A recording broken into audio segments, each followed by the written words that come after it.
Para los que están preguntando tímidamente, ¿cómo puedo servir a la niñez vulnerable? Para los que ya caminan en el heme aquí. Para los que están a punto de empezar o quienes llevan una vida en esta trinchera. Para el cristiano con hambre y sed de justicia. Todos sean bienvenidos a otra edición de Religión Pura, el podcast de Alianza Cristiana para los Huérfanos, Evangelio, Familia, Iglesia y Sociedad. Bueno, bienvenidos. De verdad es un gusto para todos los que hemos colaborado para traer este programa en línea para platicar acerca de la iglesia y el vulnerable. El año pasado hicimos una serie que fue, creo yo, para bendición de la audiencia y estamos agradecidos con Dios por la tecnología que nos permite estos días. Vamos a empezar esta conversación que inicia una serie acerca del diseño de Dios. El diseño de Dios en particular, acerca de cómo la iglesia está diseñada por Dios para cuidar al más débil, al vulnerable. ¿Por qué? Porque la iglesia refleja su carácter. Y nos vamos a basar en el libro de Efesios. Entonces, hoy vamos a ver, y solo para dar un contexto general, el libro de Efesios presenta teológicamente el plan de la unidad de Dios y cómo la iglesia, como su pueblo, su cuerpo, es la encarnación de esa unidad del corazón de Él. Entonces vamos a leer en Efesios 1, versículos del 13 en adelante. Dice así: Bendito sea el Dios y Padre de nuestro Señor Jesucristo, que nos ha bendecido con toda bendición espiritual en los lugares celestiales en Cristo, porque Dios nos escogió en Cristo antes de la fundación del mundo para que fuéramos santos y sin mancha delante de Él. En amor nos predestinó para adopción como hijos para sí, mediante Jesucristo, conforme a la buena intención de su voluntad, para alabanza de la gloria de su gracia, que gratuitamente ha impartido sobre nosotros en el amado. Mi nombre es Aisha de López y yo soy parte de la Alianza Cristiana para los Huérfanos. Estoy en la ciudad de Guatemala y estoy súper bien acompañada. Por razones de fuerza mayor, el pastor Nicolás no ha podido estar con nosotros. Él está en Bogotá y tuvo un inconveniente que suelen pasar en la vida, pero sabemos que Dios tiene planes de bien para esta tarde. Y entonces está con nosotros David Riaño desde también Colombia. No crean que siempre logramos conseguir a quien entre al equipo del mismo país, pero esta ocasión así fue. Así que, David, estamos felices de poder platicar contigo. Y también el pastor Eval, él también está aquí de mi paisano en la ciudad de Guatemala. Y estoy súper feliz de que varones de Dios estén dispuestos a tener estas conversaciones desde un corazón de varón y de un corazón pastoral, un corazón paternal y también como hijos. Entonces, ¿por qué no comenzamos esta conversación? Primero me gustaría que Eval y David en 10 segundos se presente cada uno qué hacen y en dónde están colocados ministerialmente en sus ciudades. Podemos empezar con Eval. Ok, de acuerdo. Hola, ¿qué tal? Gusto de saludarlos a todos. Es un privilegio estar aquí. Mi nombre es Eval Marroquín, soy pastor en una iglesia en Zona 6, Sembradores de Vida. Hemos estado trabajando en Zona 6 y Zona 2 ya por más o menos 15 años y también dirijo una organización que trabaja con niñez en riesgo también desde hace 14, 15 años. Entonces, estoy casado, tengo una esposa preciosa que seguramente me está viendo y desde aquí a la par, entonces tengo que echarle todas las flores del mundo y tengo 4 hijos preciosos también, 3 hijas y un hijo varón, así que a eso me dedico y eso hago. Es un gusto acompañarlos y estoy muy, muy emocionado por esta conversación. Gracias por sacar tiempo, Eval, para estar y para aportar y para dejar este recurso disponible. Y David, bienvenido. Muchas gracias, Aisha. Como dice Eval, realmente es un privilegio estar acá con ustedes y tener este tiempo tan maravilloso de comunión. Mi nombre es David Riaño. Como ya Aisha lo dijo, estoy ubicado en Colombia, en una ciudad que se llama Chía, muy cerca de Bogotá, la capital. Y yo hago parte del ministerio Lifeline Children's Services. Es un ministerio que se dedica a apoyar a las iglesias locales en su labor de cuidado al vulnerable. Y bueno, es un gozo estar aquí con ustedes y también tengo a mi esposa aquí al lado escuchándome, entonces también es una mujer maravillosa y también le echo todas las flores así como Ewald. No tengo hijos, pero en el tiempo del Señor le pido a toda la audiencia que ore por ello. Amén. De verdad, muchas gracias. Y queremos empezar de verdad diciendo que somos parte del cuerpo, que estamos activos en nuestras comunidades, no solamente tenemos un lugar como en una plataforma para poder hablar de las cosas, sino que estamos viéndole al Señor caminar fielmente y sobre todo somos aprendices. Estamos a base de error caminando de pequeña obediencia en pequeña obediencia en pos del Señor.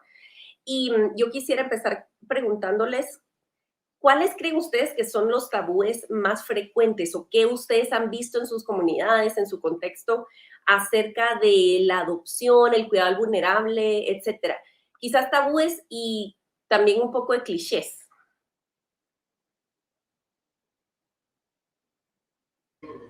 No sé cómo empezamos o si vamos a ir turnando, pero Eval. yo creo que hay un montón de malas concepciones y malas enseñanzas que tenemos acerca del cuidado al vulnerable. Yo he escuchado desde iglesias en donde estuve hasta iglesias en las que he estado, digamos, quizá predicando, platicando o conozco a personas que, por ejemplo, dicen el cuidado para los necesitados no es para todas las iglesias, por ejemplo, ¿verdad? No es para la mía porque en mi iglesia no hay esa necesidad que hay en la tuya. Yo lo veo y hacen el contraste porque yo pues trabajamos en zona 6, que es un área de la ciudad de Guatemala que es muy compleja, muy complicada, con muchos contrastes, y hay otras iglesias en otras áreas de la ciudad donde probablemente no se nota, ¿verdad? Este tipo de cosas, pero están ahí. Digamos, en cuanto a como iglesias, luego he escuchado toda clase de excusas de creyentes, ¿verdad? Decir, miren, esto no me corresponde a mí, el Señor ya predestinó la salvación para todos, no tengo nada que hacer en el cuidado al vulnerable ni a nada. Y precisamente este pasaje le bota todo, ¿verdad? Lo que vamos a ver hoy, pero más o menos es lo que he escuchado y lo triste que es ver la situación de algunas iglesias que descuidan. Y aún iglesias que están en comunidades donde hay necesidad, pero creo que son ciegas o ignoran lo que está alrededor, ¿verdad? No conocen su comunidad. Entonces, por ahí comienzan algunas de esas. ¿Tú crees, Eval, que hay una distorsión de la realidad o una negación incluso de la realidad del contexto? O yo me atrevo a pensar que hay en base a una mala enseñanza, una mala teología, unos púlpitos no muy sanos, viene también una práctica que evade estas realidades o las quiere negar. ¿Cómo verías tú esa relación? Yo creo que es negación por varias razones. Por mala enseñanza, porque cuando la enseñanza está centrada en hacer crecer al individuo, ¿verdad? A toda costa, sin ver la comunidad alrededor, eso genera que la iglesia ignore la realidad que tiene. En Guatemala, y yo creo que en muchas ciudades de Latinoamérica es igual, tenemos las zonas más exclusivas y a 5 minutos de cualquiera de esas hay unos contrastes terribles. Entonces no podemos ignorar esa realidad. Pero también creo que es parte, es un poco de comodidad quizá de los pastores, de no querer ver y salir, ¿verdad? Y es la iglesia trabaja y genera para sí misma, para sostenerse, pero nunca para para salir afuera y ver la realidad que hay, porque implica ciertos sacrificios de parte del pastor y de la comunidad. Wow. David, ¿tú qué has encontrado? Porque tú estás trabajando en una agencia básicamente misionera, porque al darle soporte a las comunidades vulnerables a través de la iglesia local, dan soporte a familias adoptivas o papás interesados en adoptar internacionalmente, y tú ves esas conexiones y todo. ¿Has oído como yo que dicen, ay, qué lindo tu llamado, wow, ese es un llamado como tan exclusivo de gente extraordinaria como tú, como quien dice, yo no, pero felicidades por ti? ¿Has oído cosas por el estilo? Aisha, es mucho más común de lo que pensamos, está en todo lugar y yo creo que la razón por la que la gente cree que no tiene que ver con ello es que ven el cuidado de los vulnerables como una labor social. Aquí en Latinoamérica se asocia mucho el cuidado a los más necesitados con algo que se llamaba el evangelio social. Y es pensar que la labor del evangelio es transformar el mundo, las personas, desde su situación sociopolítica o socioeconómica, sociohistórica. Y claro, obviamente ese evangelio lo que hace es quitarle el lugar al verdadero evangelio. El verdadero evangelio no está para transformar la sociedad, por lo menos no definitivamente en esta era, sino que el Señor va a transformar toda la sociedad de manera definitiva en su venida. Pero por ahora el evangelio está transformando vidas, salvándolas, y desde ahí la sociedad comienza a cambiar, pero no... Nosotros no estamos llamados a un evangelio social, y la gente cree que cuando cuidamos del vulnerable estamos involucrándonos en un evangelio social. Y creo que vuelve al punto que tú dices, el problema está en la enseñanza, en un púlpito que da a entender de pronto, o bueno, no necesariamente el púlpito, simplemente esas concepciones que la gente tiene de que cuidar del vulnerable es quitarle su papel al evangelio. Wow, yo creo que es una combinación, ¿no creen? Como de esto que acabas de decir, mezclado con, que dicho sea de paso, yo como mamá adoptiva, como mamá, que fue mamá por biología y por medio de la adopción adoptiva para entender cómo sucedió, ¿verdad? Pero mamá por este punto y voluntaria en Alianza Cristiana para Huérfanos, nos hemos propuesto escuchar la voz del adoptado y jóvenes adultos que fueron adoptados. ¿Y cuánto daño hace cuando activamos desde ese mal entendimiento? Porque aún si te apasionas por hacer ayuda social y adoptás con esta carga como torcida, donde el evangelio no ocupa un lugar central, y creo que todos somos culpables en una medida, a medida que vamos madurando en el Señor, vamos botando mucho lastre en ese sentido. Pero incluso fíjate que hacer el activismo o incluso adoptar y hacer actividades o hacer ministerio bajo ese mal entendimiento es tan dañino. No te puedo decir cuántos muchachos y adultos que fueron adoptados han sufrido las consecuencias de llegar así, ¿verdad? Es como muy tremendo. Y por el otro lado, simplemente decir, como Eval decía, ese no es nuestro llamado, ¿verdad? ¿Cómo es que Efesios, en esta porción que estamos enfocándonos hoy, desmantela este tabú? A ver, aquí dense gusto, señores teólogos pastores. Eval, si quieres empezar vos, porque sé que te ardió algo cuando David estaba diciendo, tú estabas bien efusivo diciendo sí. Sí, no, es que esto, sí, muchas de las malas enseñanzas vienen por ese mal entendimiento y precisamente ese comentario, no, ese es activismo social, la iglesia no debería hacer eso porque debería enfocarse en las cuestiones espirituales, porque a la iglesia le compete solo lo espiritual, ha hecho que seamos negligentes con las cuestiones prácticas, ¿verdad? Porque al final el pasaje que que estamos estudiando es una realidad teológica tan profunda, pero que tiene implicaciones prácticas, tan prácticas que vienen a la tierra. Entonces, yo creo que lo he escuchado en muchos lugares y en muchas personas y me enoja, digamos, me arde, como decimos aquí, ¿verdad? Me arde la sangre, me hierve. Yo tengo 3 hermanos adoptivos, ¿verdad? Y platicamos con ellos seguido acerca de cómo se sienten, de qué es lo que... Y yo me recuerdo que a mi hermano, a uno de ellos, cuando a los 8 años fue que hablamos con él acerca de la adopción, ¿verdad?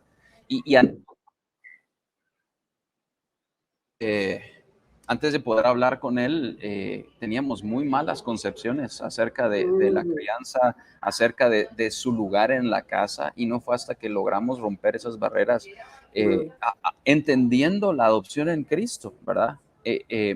Entonces yo creo que, primero, otra mala concepción es creer que la salvación y la adopción son un plan secundario del Señor, ¿verdad? Por ahí comienza, pero todo este pasaje que es precisamente una canción de adoración. Dice: bendito sea el Señor y Padre de nuestro Señor Jesucristo, que nos bendijo con toda bendición espiritual, y comienza con un entendimiento de un Dios que está en armonía, un Dios que es trino, ¿verdad? Que está en armonía, y por ahí comienza la idea de un Dios en comunidad, en Trinidad, que de su amor derrama y rebalsa sus bendiciones para nosotros, y lo hace a través de la adopción, ¿verdad? Y la implicación directa es que así como Dios está y vive y da en comunidad, porque bendito el Dios y Padre de nuestro Señor Jesucristo, que nos bendijo con todas las bendiciones que el Espíritu Santo da para nosotros, la iglesia no fue llamada para vivir en comunidad, y de esa comunión en ese Dios trinitario se derrama para nosotros todas esas bendiciones en Cristo, ¿verdad? Ahí está la clave del pasaje, en Cristo. Quiere decir que Dios, en su elección hacia nosotros, nos eligió en Cristo antes de la fundación.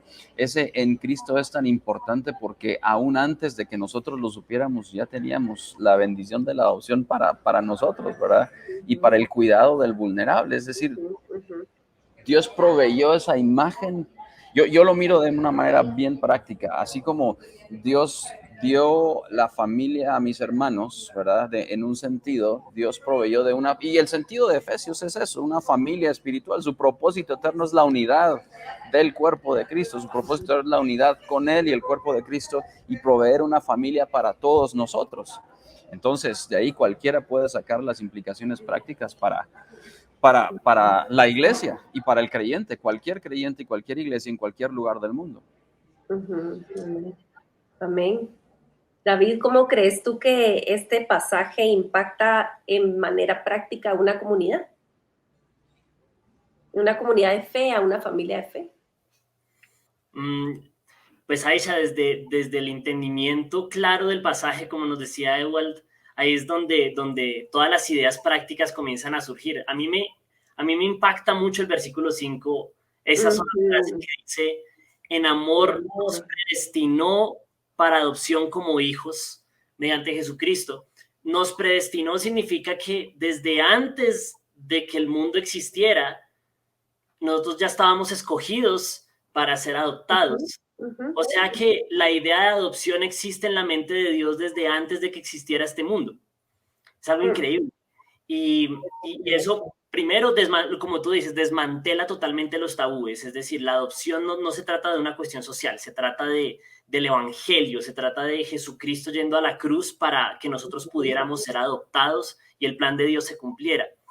Y de manera práctica, como lo dice Ewald, esto es una adoración. Aquí el apóstol no está hablando esencialmente sobre adopción, ¿sí? Sino que el apóstol está diciendo: bendito sea el Dios que nos ha bendecido con toda bendición espiritual. Y entonces hasta el versículo 14 es bendición tras bendición tras bendición. Ustedes son herederos, ustedes están sellados con el Espíritu, ustedes han sido adoptados, Y tenemos una cantidad de cosas que a la final Aisha me hace pensar en que nosotros estamos completos. No falta nada. En ese sentido somos como Dios. Dios estaba tan completo que tenía la libertad de entregar a Jesucristo y de entregarlo libremente a morir a favor de quienes más lo necesitábamos, que éramos nosotros, los que estábamos perdidos, los que éramos huérfanos. Asimismo, nosotros tenemos tantas bendiciones en Cristo que tenemos la libertad de entregarnos por completo porque no nos falta nada. Ya estamos sentados en los lugares celestiales con Cristo, ya estamos sellados por el Espíritu, ya fuimos adoptados en una familia y nadie me puede quitar eso. Por lo tanto, yo puedo entregarme 100% al huérfano, a la viuda, al extranjero, a mis hermanos, a quien lo necesite. Sí, y mira, creo que tomaste un punto tan tierno, tan conmovedor, de una verdad contundente. Es un hecho, estamos sentados con Él, está hecho, somos hijos. Y menciona la adopción como ¿sabes? Algo no, como el conducto, ¿cómo hizo posible esto que es un hecho? Pues fue por medio de la adopción. Pero el hecho de decir que en amor nos predestinó y fue un plan concreto en su mente y corazón desde antes, no nos permite tomar una actitud casual con respecto a los temas de vulnerabilidad. quiere decir que no es como optativo para una comunidad de fe decir, entonces sí, esto lo vamos a tomar, como un ministerio extra, porque esto es parte del corazón y es fundamental en el carácter de Dios. Entonces, desde allí podemos comentar el hecho de que Dios no tiene niños plan B y Dios no tiene gente plan B. En nuestra mente es bien sutil cómo tenemos soberbia, ¿verdad? Es sutil cómo escogemos nosotros a quién servir cuando es Dios el que ha marcado la pauta. Y nosotros nos damos el lujo de decir, esto no es para mí, esto sí es para mí, esto sí me gusta. Y por supuesto que Dios usa diferentes talentos y diferentes habilidades para poder nutrir su reino, pero al final de cuentas, servir al vulnerable y dar nuestra vida en rescate por nuestros hermanos, sea en la manera que sea, tiene que ser una realidad. Entonces, digamos, ¿cómo ustedes miran que esto da fuerza a un ministerio o a un líder incluso, que quizás nos está viendo y está algo desanimado, pensando, esto tal vez es algo secundario y estoy como siendo en mi congregación o lo que sea? Eval, ¿qué piensas tú al respecto? Yo creo que cuando vemos a mí me conmueve recordar y profundamente me conmueve recordar estas verdades que hablamos, o sea, entender que en Cristo yo ahora soy lo que fui elegido para ser desde la eternidad y ahora lo puedo vivir. Me llena de un sentido de querer hacer lo mismo por mis hermanos, porque entre todas las personas que conozco van a haber muchos que son elegidos y que yo tengo que ir yo no los puedo rescatar, pero puedo ir a anunciar esas Exacto. virtudes. Y cambia el ser cristiano fundamentalmente, cambia el entendimiento del ser y el hacer cristiano, ¿verdad? Porque ya no hago solo porque tengo que cumplir una serie de cosas, sino hago esencialmente porque la motivación principal es la adoración y el agradecimiento profundo que tengo hacia Cristo. Que yo pueda llamar hermano a alguien que no es de mi sangre y lo pueda amar de esa manera. Y no solo, digamos, en la adopción como mis hermanos adoptivos, ¿verdad? Sino que los puedo llamar hermanos en Cristo, que aún desde antes de la eternidad yo ya estaba unido a ellos en Cristo. Me asombra y yo solo quiero seguir así. Entonces le da una fortaleza al ministro, al pastor, a quien está trabajando, al líder, porque sabe que está haciendo lo que fue llamado a hacer desde antes de la fundación del mundo. No hay mayor motivación que esa. Te da descanso y libertad. Así es. A veces como que nos atribuimos, sí los tenemos en alta estima ustedes. La verdad es que los humanos somos muy, muy fácilmente engañados por nuestro corazón y parte del engaño es que nos ponemos en pedestales muy rápidamente y realmente se nos olvida que nosotros somos vulnerables. O sea, sin Cristo estamos totalmente desnudos y huérfanos. Y de alguna manera lo olvidamos y entonces nos ponemos en algún tipo de, no sé, pasamos como una amnesia, ¿verdad? Y sabes, Eval, antes de que David continúe, quiero decirte algo que noté este fin de semana y es algo muy fuerte en mi corazón y gracias por traerlo a colación. Me voy a meter a un callejón de las trompadas, pero ya tengo práctica, así que vamos juntos, ¿ok? Miren, yo no sé en los demás países de Latinoamérica, pero percibo que Latinoamérica se caracteriza mucho por idolatrar a la familia de sangre. Y entonces dichos como no hay nada tan fuerte como la sangre llama, familia es familia, lo primero es la familia. Y entiendo, y en estos tiempos donde se quiere atacar a la familia, decir algo así, en el contexto cristiano evangélico, me estoy probablemente metiendo a un lío, pero quiero dar a entender algo. La escritura nos reorganiza las prioridades y los afectos. Y si nosotros estamos en la palabra, hemos llegado a entender que familia tiene que ver todo con la sangre de Cristo y muy poco con nuestra sangre, nuestra propia sangre. Y cuando nosotros... dale. No, yo les quiero contar algo bien rapidito. mi hermano, el número 4, porque somos tantos que vamos por número, ¿verdad? Entonces, no porque sea ninguno mejor que otro, sino porque así en ese orden aparecimos. El número 4, mi hermano, él se casó y tiene una bebé. Y entonces mi hermano no lleva mi apellido, no lleva el mismo apellido. Y para él era un pesar que no llevara el apellido de mi papá, ¿verdad? Porque mi papá y mi mamá lo criaron y no lleva el apellido. Y entonces llamó a mi papá llorando y le dijo, mira, estoy por inscribir a mi hija y no puedo ponerle tu apellido. Y llorando, papá, discúlpame, le decía, amigo, no te preocupes si lo que nos une es la sangre y la sangre de Cristo. Bueno, y pasó, hablamos con él y luego tenía que ir a sacarle un examen de sangre, ¿verdad? Y entonces, cuando fue, llamó a mi papá corriendo y le dijo, papá, mira, ¿qué tipo de sangre sos? Y le dijo, ¿verdad? El tipo de sangre de su hija y la de mi papá son los únicos que tienen el mismo tipo de sangre.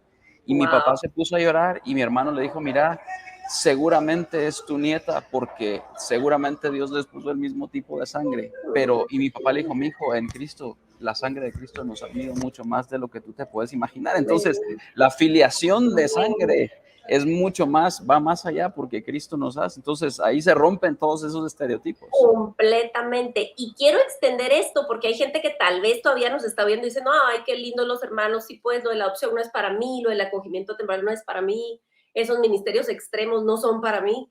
Ok, ¿qué tal los solteros en tu congregación? Porque si en tu mesa no hay un lugar extra para la hermana que entra sola al servicio y se va sola, para el muchacho que llega solito en moto y se va solito, y tú no pasas de decirle buenos días y buenas tardes, ahí también estás negando esto que estamos hablando. O sea, cuando tú has entendido que en amor nos predestinó para ser adoptados y no se refiere simplemente de nosotros hacia Él, sino de nosotros con nuestros prójimos, ¿verdad? Todo cambia, ¿verdad? Es decir, la adopción no es plan B y no solamente se refiere a gente como la familia de Evan o como la mía o como lo que David mira a diario en el ministerio de Lifeline.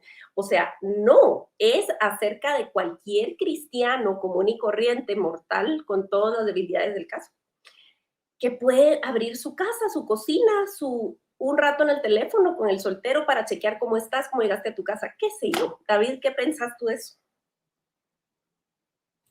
Aisha, yo creo que nuevamente el pasaje nos da, como tú dices, pista para entender de qué se trata la adopción. Voy a dar el atrevimiento nuevamente de leer en los versículos 5 y 6. Mira, en amor nos predestinó para adopción como hijos para sí mediante Jesucristo, conforme a la buena intención de su voluntad. Ojo a esto, para alabanza de la gloria de su gracia. El objetivo por el cual él adopta a un pueblo y lo hace parte de su familia es para la gloria de su gracia, para exaltar ese carácter que está en su corazón. Y yo creo que no podemos hablar de un cristiano que no tenga que ver nada con la gloria de Dios. Eso es una contradicción absoluta. El cristiano existe para dar gloria a Dios. Por eso, ahorita que hablábamos sobre este ministro o este líder que está desanimado, pues el Señor llamó a cada uno de los ministros a darle gloria. Y así parezca no tener sentido en algún momento, a veces la gente no se anime a buscar formas de servir a los vulnerables. El ministro que trabaja en pro de esto sabe que está buscando la alabanza y la gloria de Dios. Amén. Y toda la adopción, además, en el libro de Efesios se trata de eso. Mira, si nos vamos al capítulo 2, Pablo se refiere a nosotros como aquellos que estaban muertos en sus delitos y pecados, ahí en el versículo 1 del capítulo 2. La adopción es eso, es traerlos a la vida. Así que todos tenemos que ver con la predicación del evangelio, todos tenemos que ver con ese servicio, aquellos que no conocen a Cristo y por lo tanto están perdidos. Y ahora que mencionas al soltero, todas las personas, sin importar si somos solteros, casados, jóvenes, viejos, sin importar la situación en la que estemos, todos tenemos que ver algo con la predicación del evangelio. Totalmente, sí. en realidad, ustedes, creo que cuando perdemos de vista nuestra situación delante del Dios Santo y el Padre bueno, cuando nosotros perdemos de vista la calidad de pecadores, de huérfanos que somos, se nos olvida ver hacia nuestro prójimo también y la compasión, nuestra compasión como que decrece, ¿verdad? Y es muy importante entonces tener eso en mente. ¿Ustedes qué creen que sería importante recordar acerca de cómo Pablo ve quién es el vulnerable y el huérfano en Efesios? O sea, si uno va al libro, y vamos a seguir con esta serie, pero bueno, a manera introductoria, la palabra de Dios da una idea más amplia, más clara de qué es un huérfano vulnerable. Porque a veces tenemos ideas preconcebidas incluso acerca de eso. El huérfano es solamente la criatura pequeña, el chiquitito, el bebé que perdió padre y madre. Se nos olvida otro montón de población. Entonces hablemos de eso. Eva, no sé.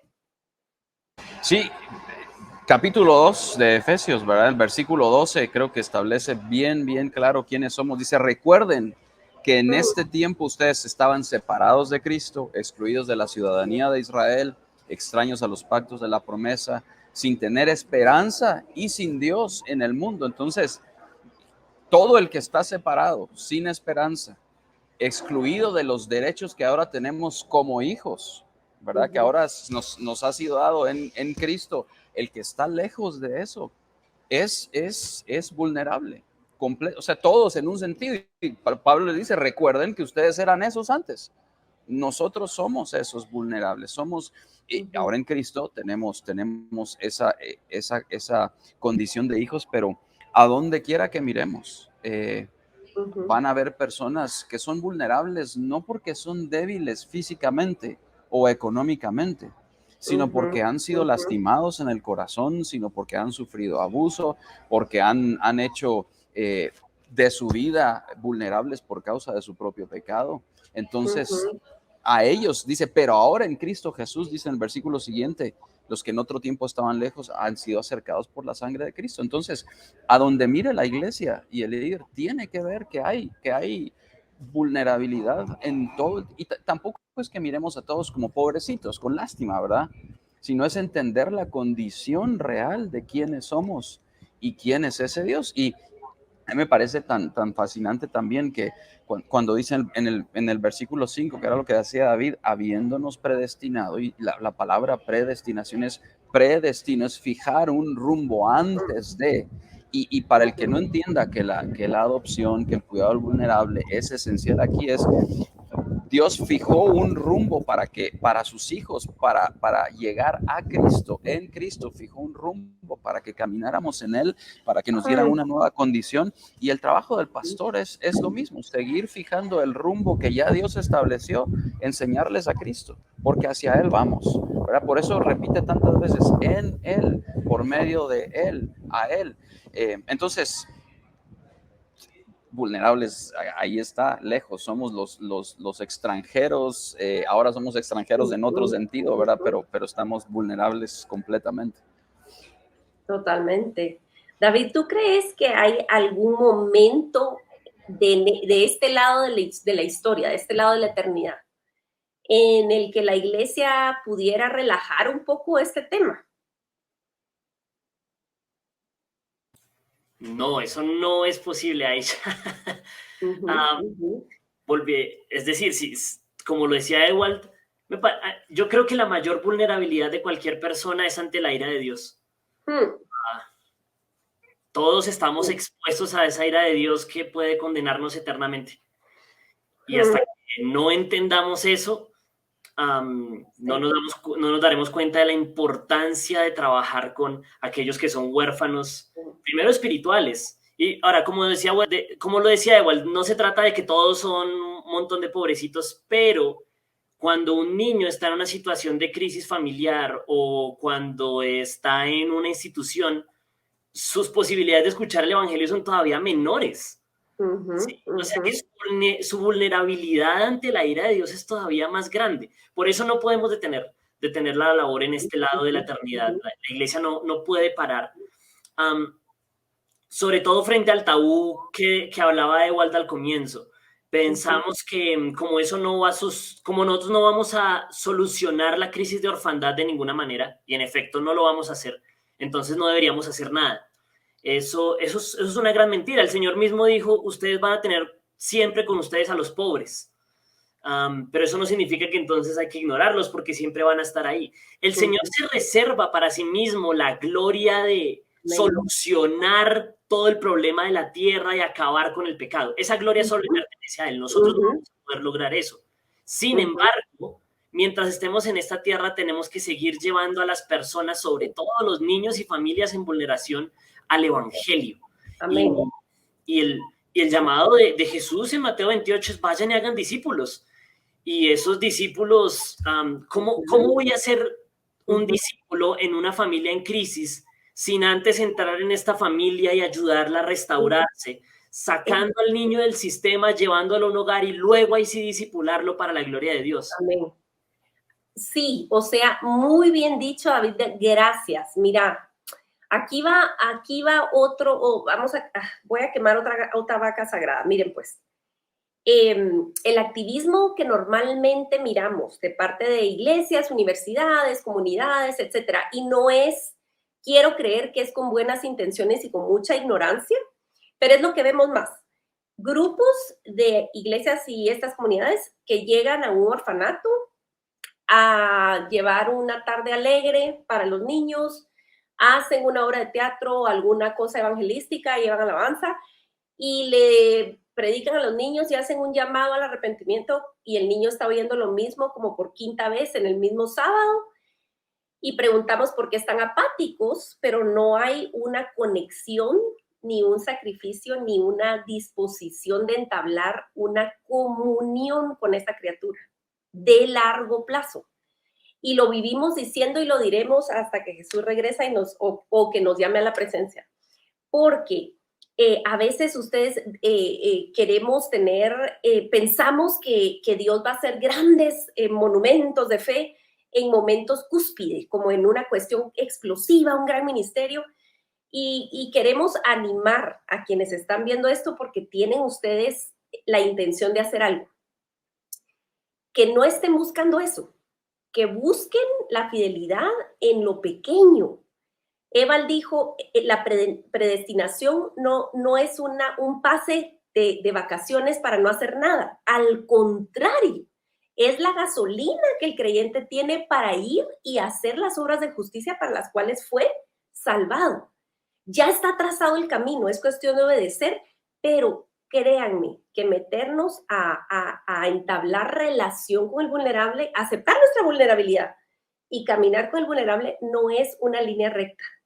Es complicado, es costoso, es cansado, hay frustración, hay lágrimas, es doloroso, es problemático, pero ahí está el Señor.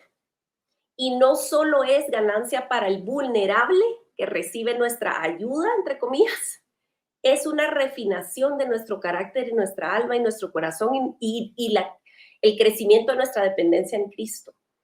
Entonces, quiero decir que cuando nosotros nos negamos a explorar la Escritura con fidelidad y decir, Señor, muéstranos cómo nuestra comunidad, cómo nuestra iglesia debe servir, estamos nosotros en humildad pidiéndole al Señor meternos en buenos problemas, pero estamos adquiriendo mucha ganancia. Ewald, tú como pastor, ¿cuál ha sido tu experiencia en este sentido? Y luego quizás vamos a leer, no sé si hay comentarios o preguntas que nos pudieran pasar, pero sé que como tenés tanto tiempo caminando con comunidades vulnerables cerca, tenés mucho que contar al respecto. Bueno, hay historias, un montón de historias, pero son muchos años de aprendizaje. Al principio realmente teníamos buena intención y eso era todo lo que teníamos realmente. Cuando comenzamos a darnos cuenta que no solo era, por ejemplo, ir a dejar comida o orar por alguien, que es fundamental, ¿verdad? Solo estoy diciendo que no se queda en ese nivel, sino que implicaba una comunión y en el tiempo, algo sostenido en el tiempo, nos empezamos a dar cuenta que no era tan cómodo, ¿verdad? Hemos tenido, y lo vemos todas las semanas, tenemos una familia, unos 4 hermanos que tuvimos que reubicar hace 2 semanas de un lugar a otro porque fueron rechazados por su propia mamá, por su propia condición, fueron peleados, los peleamos a través de un juzgado. Y una de las chicas me dijo, de las hijas me dijo, mira, es que yo ya no me quiero sentir desechable, yo ya no quiero sentirme como que me llevan de un lugar a otro. Y nos dimos cuenta que esa comunión y ese caminar, otra vez directamente relacionado y ligado a verdades profundas, porque cuando uno habla y lo que uno quiere es que conozcan al Señor, que entiendan el Evangelio, la liberación del pecado, ¿verdad? Implica la liberación del temor a la muerte, implica quitarse sus propios temores. A veces cuando vamos a un lugar a visitar y los dejamos, más temores les agregamos a su corazón porque no saben qué les va a pasar. Entonces esta chica me decía, mira, yo siento que me van a abandonar otra vez, básicamente. Y entonces hablamos, oramos con ella, hemos estado viendo a su familia, pero cuando el Espíritu Santo nos libera de ese temor a la muerte, al abandono, entonces estamos en capacidad de poder gritar, como dicen Romanos, Abba Padre, que es lo que dice, pues no habéis recibido el espíritu de adopción o de esclavitud para estar otra vez en temor, dicen Romanos, sino que habéis recibido el espíritu de adopción para estar, por el cual clamamos Abba Padre, ¿verdad? Entonces, es una cuestión continua. De verdad, a veces llegamos llorando a la casa, nos juntamos con las personas que hemos trabajado, llegamos llorando, a veces es frustrante, a veces hemos dicho ya no queremos más. Yo he visto a mi mamá llorar y decir ya no quiero, ya no puedo más, y al día siguiente está otra vez con otro montón de niños y de cuestiones ahí.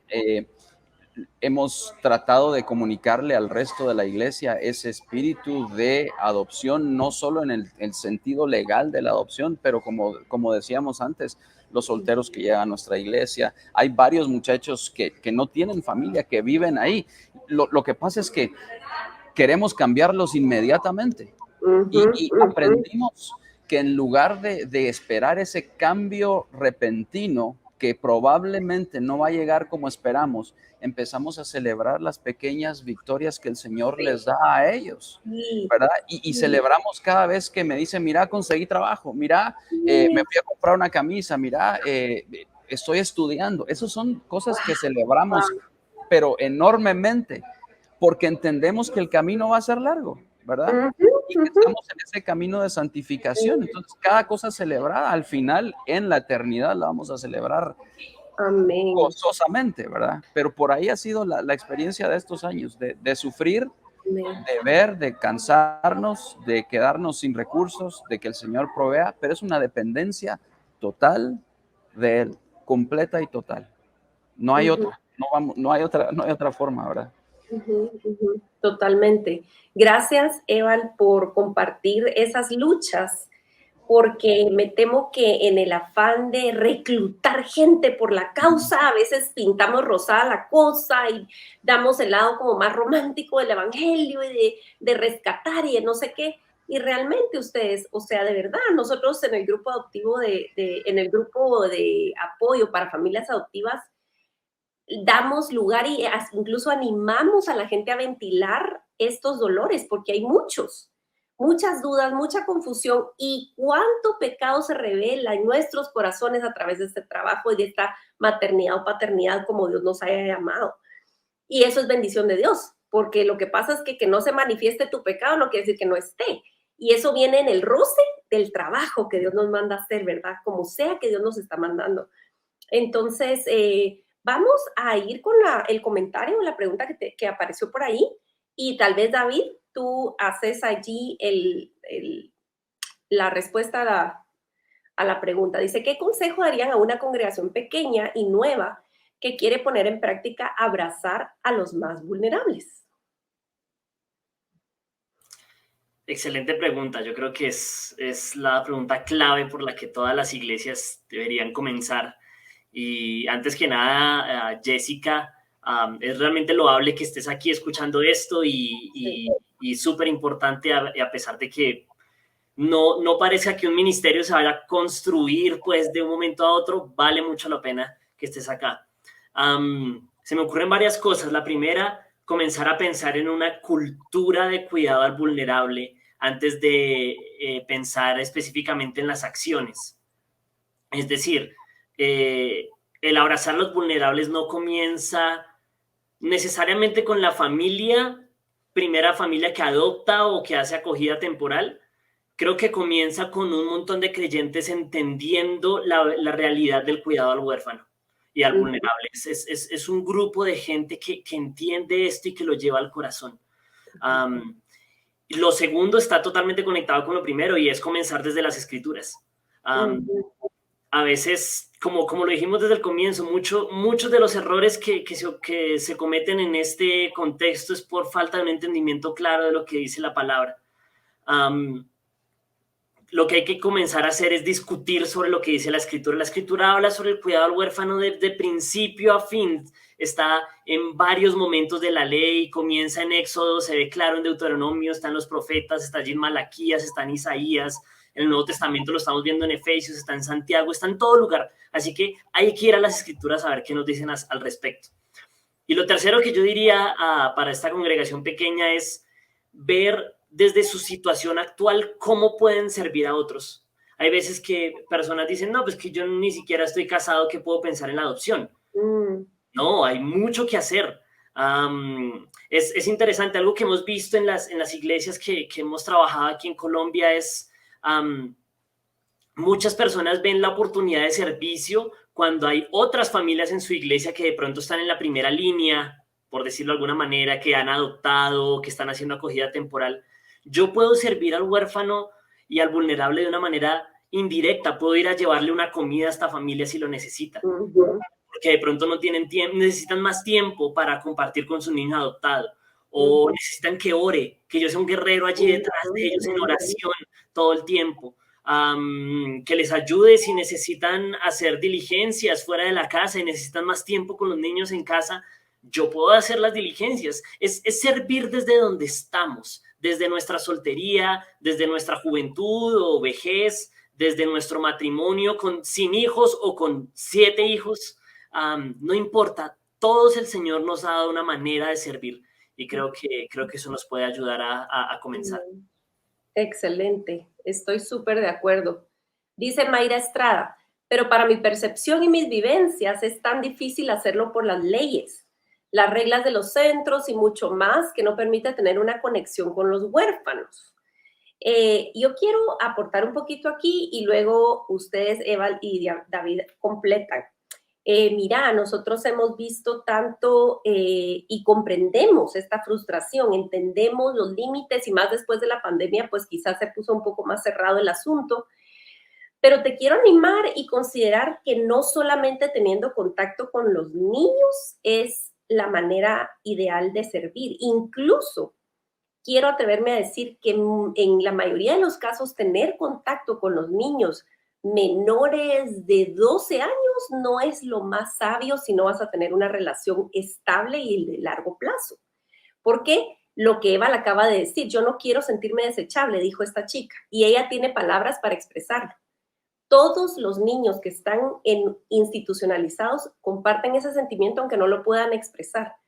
Ningún niño quiere sentirse desechable, ningún niño quiere sentir que hoy veniste, le diste un regalito o un dulce o un pastel o lo que sea y no vas a regresar. Entonces, o incluso si tu intención es de hacer una mentoría, gloria a Dios, pero incluso los tropiezos no se pierden de la vista de Dios. Dios es soberano incluso en esos asuntos.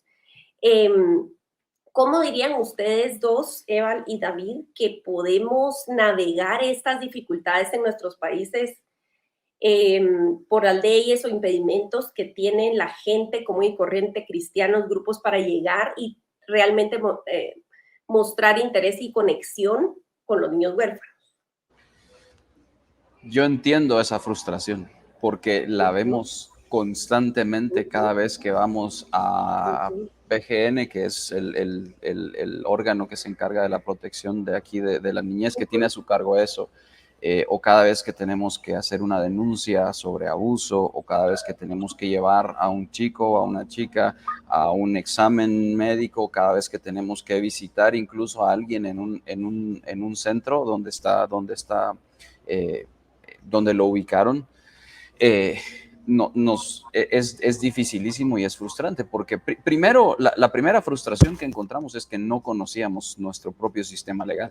Ujú. Y tristemente, como iglesias, hay muchas iglesias que no conocen su sistema de protección a la niñez, o como se llame en el país en el que están. Entonces empezamos a informarnos, ¿verdad? A buscar ayuda, a buscar, y por ahí estas plataformas han sido, pero indispensables para nosotros en ir conociendo, y personas que nos han ido apoyando y enseñando. Conocer lo bueno y las fallas del sistema es bien importante, no para Sí, aprovecharse de ellas, sino porque también conociendo, el Señor va abriendo otras puertas e incluso usa personas para ayudar a cambiar estas mismas fallas que vemos. Así que no es solo un idealismo decir, yo voy a cambiar el sistema de protección. Eso ujú. requiere de la ayuda de la iglesia completa y de la sociedad completa, y muy largo. Pero saber de primera mano que me voy a encontrar con esas cosas, y que luego sí puedo hacer algunas cosas para cambiar, porque aunque el sistema tenga fallas, digamos, tiene cosas que me permiten ir. Los hogares donde hay niños, niñas, adolescentes, están en muchos asuntos desesperados por algún tipo de ayuda y por algún tipo de guianza también. A veces Ujú. necesitan que alguien vaya y comparta la palabra del Señor, y hablamos de los peligros que eso puede traer si lo hacemos de una manera eh, como muy corta y solo lo hacemos ahí. Bueno, conocer el sistema es uno. Una cosa que yo veo que es vital, y que es, si no podés hacer nada por la frustración que hay, la oración es indispensable. La oración es Totalmente, poderosísima. Un grupo totalmente. de personas orando constantemente por el corazón de su iglesia y por el corazón del cuidado al vulnerable, comienza a despertar en uno el, el, el- la sensibilidad, y abre puertas también para ir, para Amén. poder hacer ese cuidado. Entonces, no desestimar el poder de la oración, porque tiene esa capacidad de hacer Ujú. un lugar en donde no encontramos, y al final es el Señor el que nos guía a encontrar. De todas maneras, en un lugar como Guatemala o cualquier otro país de América Latina, donde el número de huérfanos, por ejemplo, o niños que no están institucionalizados es impresionantemente más Exacto. grande.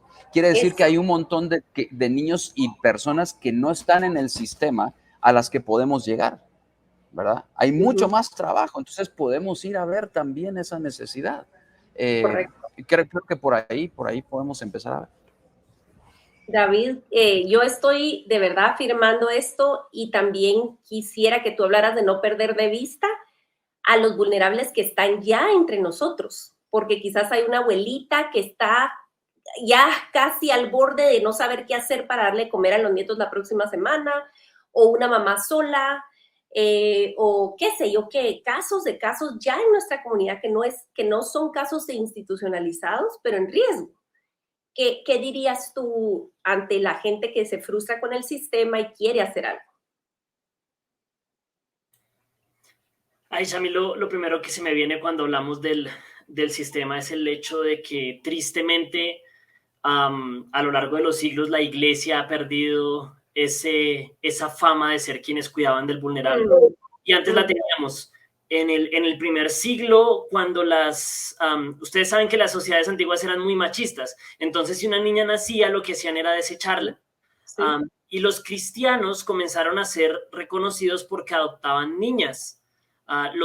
Los niños varones eran adoptados porque, digamos que había allí una cuestión de descendencia, todo esto, pero las niñas eran desechadas. Y hay escritores antiguos que hablan sobre los cristianos diciendo, wow, esta gente adoptaba niñas por la única razón de su religión y de sus creencias. Y es algo Mm, increíble. Y al día de hoy el sistema se ha tenido que hacer cargo de las personas vulnerables porque la iglesia ha dejado de hacerlo. tristemente. Entonces, es lo primero que se me viene a la mente cuando pensamos en el sistema. Y creo que esa actitud de los cristianos en el primer siglo es la que nosotros deberíamos tener. No podemos ir a adoptar a alguien que está fuera si no conocemos a las personas que tenemos dentro. El Señor decía, por el amor que haya entre ustedes, la demás gente va a saber que ustedes son mis discípulos. Y es absurdo pensar en creyentes que solo piensan en sí mismos y que no están viendo alrededor. Lastimosamente las iglesias en nuestra cultura hacen parte del consumismo que marca todo en nuestra sociedad. Yo voy a la iglesia para que me den, y si no me gusta lo que me dan, me cambio de iglesia. Pero la iglesia no es un lugar donde yo recibo cosas solamente, sino donde yo hago parte de una comunidad, y hacer parte de una comunidad implica conocer a esa viejita que no tiene cómo darle de comer a sus hijos, implica conocer a esa familia en crisis que su niño está a punto de serles quitado y ser llevado al sistema, y que yo podría hacer algo. Una forma de servir a los huérfanos no es solamente servirlos cuando ya son huérfanos, sino evitando que lleguen a la enfermedad. Bravo. Yo puedo involucrarme en las familias que están en crisis, y muchas de las familias están en mi propia iglesia, en mi propia comunidad, son los vecinos que tengo al lado, ¿sí? Y cómo meterme en esa familia. No necesito ser una autoridad, solamente necesito ser un buen amigo, una persona que a veces les lleva una comida, que los puede conocer, y que a través de conocerlos yo puedo enterarme de su crisis e influenciarlos en su crisis a través del evangelio.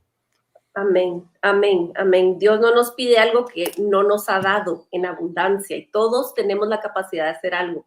Tenemos una última pregunta. ¿Cómo afrontar la falta de fe salvadora en alguna persona en vulnerabilidad sin que esto afecte el proceso mismo de adopción? Qué interesante. Estoy pensando que estamos hablando de adopción natural en la familia, ¿o cómo entienden ustedes esta pregunta? A ver.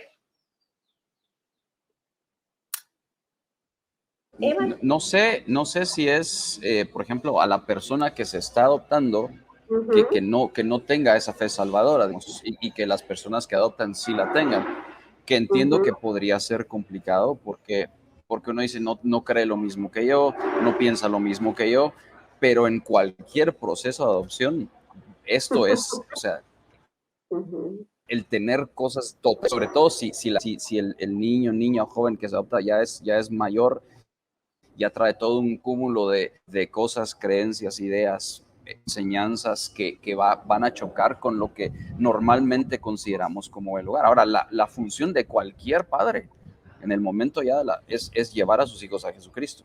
O sea, yo me enfrento con mis propios hijos al hecho de que probablemente no todos tienen su fe salvadora todavía, y tengo que llevarlos hasta ese punto. Entonces, yo creo que otra vez implica la enseñanza, el cuidado, el acompañamiento, la oración constante, el presentarles el evangelio, pero vivir el evangelio con ellos para que en un momento ellos desarrollen. Otra vez, ¿verdad? Si el Señor los eligió para salvación, seguramente nuestro papel va a ser llevarlos hasta ese destino que ya fue fijado antes en Cristo. Entonces tenemos que dejárselos ver claramente a través de nuestras vidas.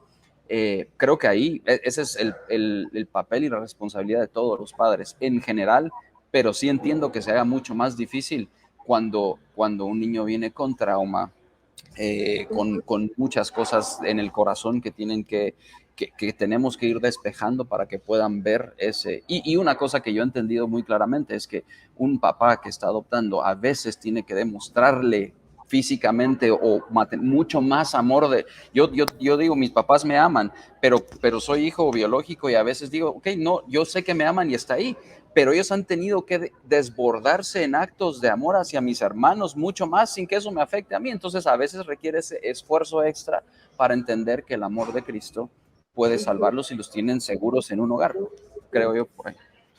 Sí, y recordemos que, miren, a veces tratamos la adopción con un prejuicio medio solapado, y no quiero decir que este sea el caso, solo quiero traerlo a colación, porque ponemos una serie de prerequisitos, de condiciones, de dudas, acerca del niño o niña o adolescente o lo que sea que estamos adoptando, queremos ciertas garantías para meternos a ese lío, pero cuando quedamos embarazados, no hay garantías, o sea, o sos de los que va a hacerse un examen genético o algo para ver si continúas o no con el embarazo. O sea, si estamos hablando de que somos cultura provida, de que esto es comunidad, de que Dios es un Dios del espíritu de adopción, simplemente entendemos, yo como mamá de verdad entiendo los temores y las dudas y los asuntos con respecto a la fe, pero no lo separemos tanto de cómo es un proceso biológico, porque al final de cuentas todos estamos destituidos de la gloria de Dios. Romanos 3 es claro en decir que no hay justo ni a uno, y no adoptas precisamente porque ese niño, esa niña va a llegar a la fe salvadora. Esa es nuestra esperanza, por supuesto que sí, igual para nuestros hijos biológicos. Pero al final, la salvación es del Señor y nuestro trabajo es obedecer al llamado que Él está haciendo y no sabemos qué tiene pensado Él hacer a través de esa relación, sea lo que sea. Además, la salvación es como cuántas veces en la Escritura se nos compara al proceso de agricultura, de sembrado.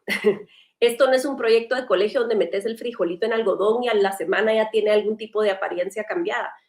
No, esto es a largo plazo y puede ser que no veas fruto pronto, pero eso no nos compete. Eso no nos compete. David, ¿quisieras tú terminar con algún pensamiento para gente que nos está escuchando y animar a la iglesia en Latinoamérica? Claro que sí, Aisha.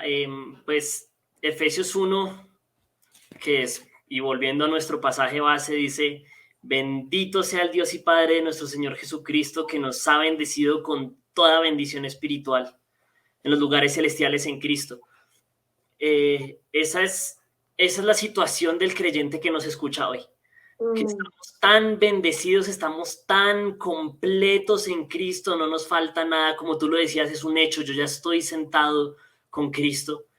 Mi ánimo para la gente que nos escucha es que no nos quedemos con eso solo para nosotros. No podemos estar tan bendecidos de manera tan infinita y guardarnos eso solo para nosotros. Esa llenura de tanta gloria y gracia en nuestras vidas debería desbordar en amor para con los demás. Amén. Ese es mi ánimo. Amén, amén.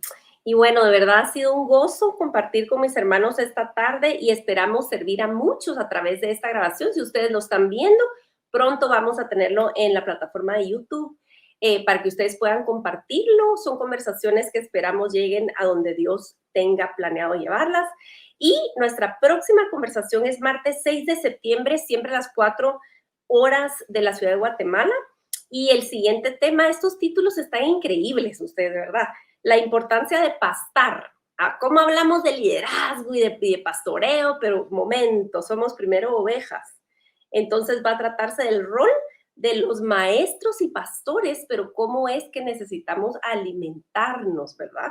Entonces, la importancia de pastar. Martes 6 de septiembre, 4 de la tarde, hora Guatemala. Gracias a todos los que nos acompañaron. Ha sido una bendición enorme.